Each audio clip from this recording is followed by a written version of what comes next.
How long was Snow White in production, Walt? I actually started to plan the picture about 1935, and I fooled around with it, trying to get a hold of a story and things for a couple of years, and finally it began to gel. Then I went to work on it, and I finished it the fall of 1938. I didn't know what I had or what would happen or anything. We had the family fortune. We had everything wrapped up in Snow White. In fact, the banker, I think, was losing more sleep than I was. And fortunately, we put it in, premiered it, and everything else. Why, everything was fine. The banker was happy. And the following spring along came that Academy Award. Oh, yeah. It wasn't but about 2 years later that I was almost broke. Well, 2 years later was following Pinocchio and coming into the Fantasia period. Yeah, that about did it, you know. But that was a new one. Artistic success, financial failure. You know? Certainly an artistic success. It was a magnificent. Well, there's some people would question that, too. Mickey was certainly a mouse of all trades, and particularly impressive as a conductor. Well, that's what started. I was doing this Sorcerer's Apprentice with Mickey Mouse, and I happened to have dinner one night with Stokowski. And Stokowski said, "Oh, I would love to conduct that for you," you know. Well, that led to not only doing this one little short subject, but it got us involved where I did all of Fantasia, and before I knew it, I ended up spending $400 and some odd thousand getting music with Stokowski. Well, perfectionism always costs money, I guess. That's something you've always been after. Well, I was always known as a perfectionist until I met Stokowski. And you had a new member of the club, indeed. Tell us, Walt, what are the principal technical advances in the animated cartoon since the time of Fantasia? Better drawing. The first thing I did when I got a little money to experiment, I put all my artists back in school. The art schools that existed then didn't quite have enough for what we needed, so we set up our own art school. Well, you were inventing a new art, anyway.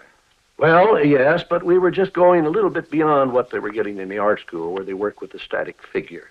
Now, we were dealing in motion, movement, and the flow of movement, the flow of things, you know, action, reaction, all of that. So we had to set up our own school.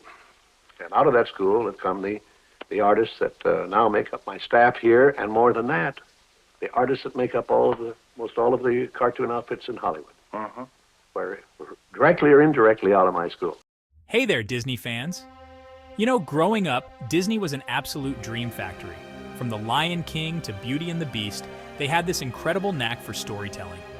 But lately, it feels like the magic is fading. What went wrong? First off, let's talk about originality.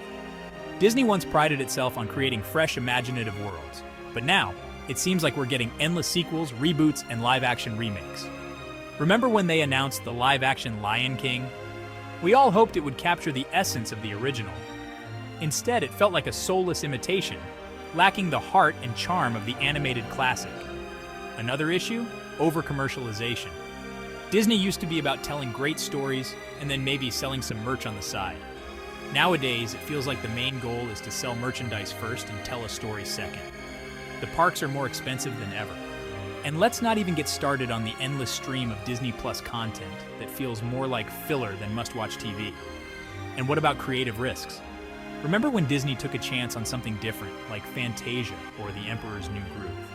Those films weren't just movies, they were experiences. But in recent years, Disney seems to be playing it safe, sticking to formulas that guarantee box office returns but offer little in terms of innovation. Let's not forget the impact of corporate decisions. The acquisition of companies like Pixar, Marvel, and Lucasfilm initially sounded like a dream come true. But with such a massive media empire, there's this looming sense that creativity is often stifled by corporate interests. The infamous creative differences that led to directors leaving projects midway is a testament to that. So what's the takeaway here? Disney, at its core, has always been about magic and wonder. But somewhere along the way, it feels like they've lost sight of that. To recapture the hearts of fans, Disney needs to return to its roots original storytelling, taking creative risks, and putting the art before the merchandise. Thanks for watching, and if you feel the same way, hit that like button and share your thoughts in the comments. Let's hope the magic finds its way back. Until next time, stay enchanted. Remember, the magic of Disney is something we all cherish. Let's keep that spirit alive. See you real soon.